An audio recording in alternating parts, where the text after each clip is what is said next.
azaroaren 23tik abenduaren 3 egingo den Euskaraldiaren aurkezpena egingo dugu, eta gaur aurkeztu nahi duguna da gure herriko 11koa. Hauek izango dira enbaxadore lanak egingo dituztenak Euskaraldian, eta lotu dugun taldea honakoa da. Manu Maritxelar Villar, Andoni Agirre Gómez Korta Muñoz, Mikel Albixu Otaño, Nora Barroso Moreno, Elisabete Pérez Gaztelu, Joni Camacho Borja, María Izquierdo Pérez, Mikel Márquez Ibarguren, Ainara Gurrutxaga Juanikorena, Mikel Martín Konde eta Txelo Berra Mur. 2018ko lehi honetatik atzera, demagun 100 edo 50 urtera begiratzen badugu, konturatuko gea Euskarak sekula usaindure gabeko lekuak irabazi ditula.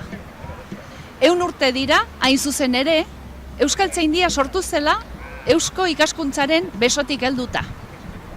Garai bateko gizon emakumeen indarrez sortu ziren ikastola, gau eskola, barnetegiak, eta bere alegina egin zuten irakaskuntzan zegoen hutsa betetzeko.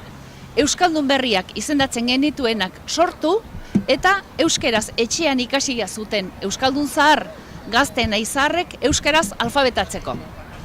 Euskararen normalizazioaren legeak bideratu zuen euskara hezkuntza sistema osoan legez egotea ikastola eskoletan.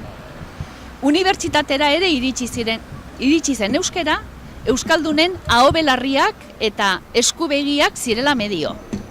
Horre guztiak ekarri du euskarak eskola irabaztea, edo nahiago bada, eskolak irabazi du euskara irabazita. Eredua da nagusi EAN. Ezin dugu gauza bera esan, ez Nafarroan eta ez iparraldean. Gure erkidegoko gazteen erdiek baino gehiagok, erabat ulertzen dute euskaraz eta hizketan ere moldatzen dira gutxieneko mailan. Ikerketak erakusten ari dira baina, eskolatik kaleko zubia ez gehala zeharkatzen ari euskaldun askok nahi genukeen bezainarin. Garai batian latina bezala, Euskal Herriko leku batzuetan euskara eskola hizkuntza ez ote den bihurtzen ari esaten duenik bada. Gure eguneroko arlo askotatik, aparte xamar ez ote garan uzten ari. Eskultura hau, inauguratzen esan genuen, zubi hau izan zitekeela euskaldunen eta euskaldun nahiko lauketenen hemen sortuon eta kanpoan sortu eta hemen bizi direnen era batera eta bestera pentsatzen dugunon arteko zubiaren metafora.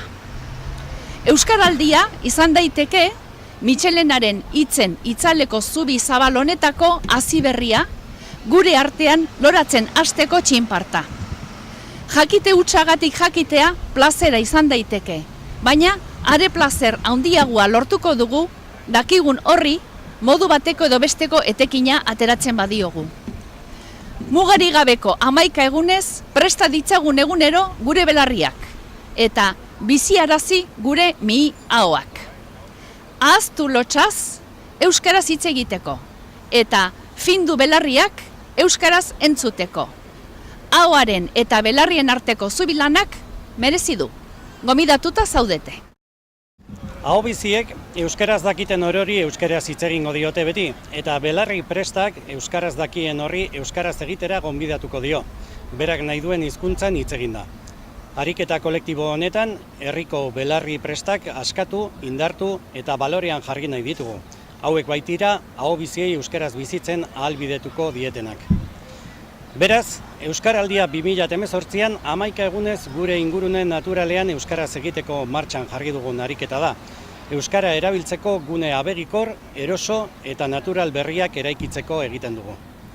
Euskaraldia azaroaren 23tik abenduaren 3ra egingo den ariketa sozial bat da, baina ez hori bakarrik. 11 egun horietara heldu arte egingo dugun lanaren espiritu eta lan egiteko modua ere bada Euskaraldia.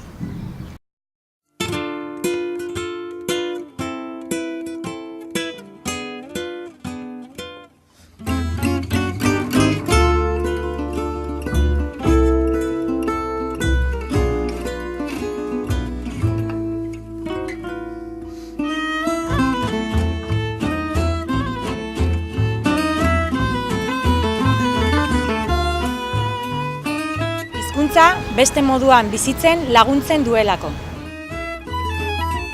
Izugarri garrantzitsua da euskara dakigunontzat, euskaraz ongi hitz egiten ez duten hoiek esaten digutenean euskaraz ulertzen dutela. Zehartara guk euskaraz hitz egin diezaiekegu eta eiek ere horrela errazago ikasiko dute.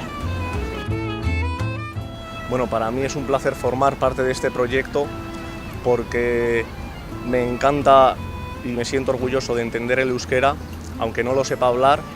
Vengo a formar parte de este proyecto porque intento que la gente se lance a hablar el euskera y el que lo entienda también. De pequeño todo el tiempo viví en castellano. Mi padre era extremeño, la ama de Pasaya, pero ellos no sabían hablar euskera.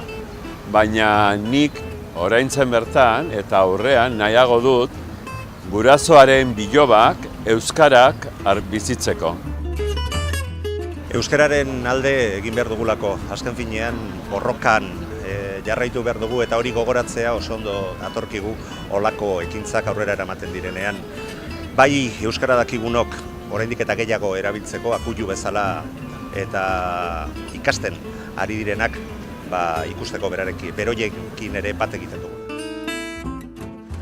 Entre los pueblos indígenas del planeta y el pueblo de Euskal Herria compartimos algo muy importante y es la riqueza lingüística. Y esa riqueza lingüística me hace sentir también parte de este pueblo al cual he venido.